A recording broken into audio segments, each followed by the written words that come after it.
Assalamualaikum warahmatullahi wabarakatuh. Perkenalkan, nama saya Raffi Yauzan Adiasta. Dengan NIM saya itu 1604625025. Saya dari program studi Kepelatihan Kecabangan Olahraga. Pada video kali ini, saya akan menyampaikan tentang refleksi pembelajaran yang saya dapatkan dari mata kuliah Pendidikan Kewarganegaraan.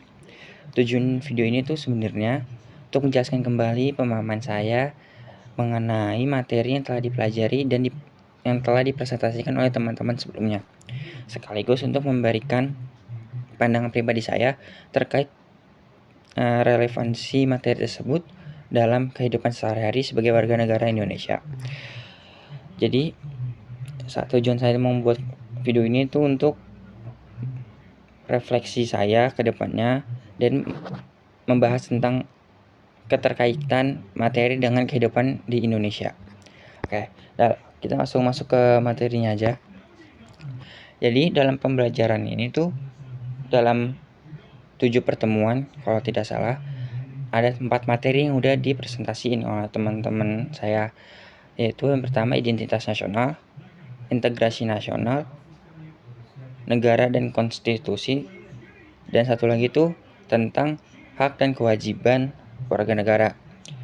Oke, kita langsung masuk aja ke yang materi pertama, yaitu tentang identitas nasional. Jadi setahu saya, yang saya nangkep itu identitas nasional adalah jati diri suatu bangsa yang membedakan bangsa itu dengan bangsa yang lainnya. Jadi kalau membahas tentang identitas nasional Indonesia, itu tuh bisa tercermin dari nilai-nilai dari Pancasila. Apa sih contohnya? Contohnya itu seperti kayak bahasa Indonesia, budaya-budaya Indonesia, serta semboyan Indonesia sendiri, yaitu Bhinneka Tunggal Ika. Itu tuh yang membedakan Indonesia dari negara-negara lain. Itulah identitas nasional Indonesia. Lalu untuk materi kedua itu tentang integrasi nasional. Kalau integrasi nasional itu menurut sepenangkapan saya itu adalah proses penyatuan bangsa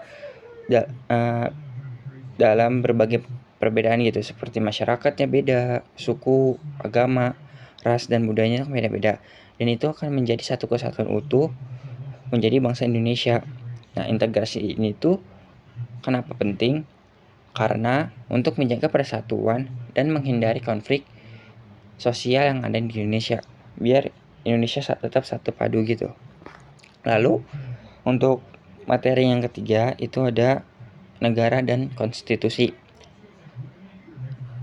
Yang saya tangkap dari presentasi teman-teman kelompok lain kemarin itu adalah negara adalah suatu konstitusi atau organisasi yang memiliki kekuasaan untuk mengatur masyarakat dalam suatu wilayah. Sedangkan kalau konstitusi sendiri itu contohnya tuh kayak Undang-Undang Dasar 1945 yang menjadi dasar hukum di Indonesia, yang paling tinggi dasar hukumnya. Itu tuh untuk mengatur jalannya negara serta menjamin hak-hak warga negara di dalam suatu negara. Jadi negara dan konstitusi itu adalah dua hal yang saling terkait satu sama lain. Negara itu ada tempatnya dan konstitusi itu adalah hal yang mengatur dalam suatu tempat tersebut, seperti itu. Lalu yang keempat itu adalah materi tentang hak dan kewajiban warga negara. Jadi yang saya tangkap itu hak itu sendiri adalah suatu yang kita terima, sedangkan kewajiban adalah sesuatu yang kita harus lakukan. Jadi keduanya itu harus berjalan seimbang agar terciptanya kehidupan yang tertib dan adil di dalam masyarakat. Jadi hak dan kewajiban itu adalah satu kesatuan yang tidak dapat dipisahkan. Di mana kita hidup, maka di situ ada hak dan kewajiban yang harus kita penuhi, hak dan kewajibannya. Jadi nggak bisa dipilih salah satu, jadi harus dijalankan dua-duanya. Jadi keempat konsep tersebut itu saling berkaitan, dari identitas nasional yang menjadi dasar terbentuknya integrasi, lalu integrasi itu diperkuat oleh konstitusi, dan semua itu tuh dijalankan melalui hak dan kewajiban sebagai warga negara, seperti itu. Lalu pendapat pribadi saya, kita masuk ke pendapat pribadi. Kalau pendapat pribadi saya sendiri itu, ini tuh hal yang paling berkesan bagi saya adalah tuh bagaimana pentingnya keseimbangan antara hak dan kewajiban sih. Kenapa? Karena selama ini di Indonesia itu banyak banget orang yang lebih menuntut hak daripada ingin mendapatkan hak daripada melaksanakan kewajibannya. Kenapa? Karena mereka mereka merasakan kalau hak dan kewajiban itu tidak seimbang, dimana ketika dia menuntut hak tapi nggak menguasakan kewajiban, itu ada suatu hal yang salah. Tapi setelah saya mempelajari materi ini, saya jadi lebih sadar bahwa menjaga persatuan itu bukan hanya tugas pemerintah saja, tapi tanggung jawab kita sendiri sebagai masyarakat. Kenapa?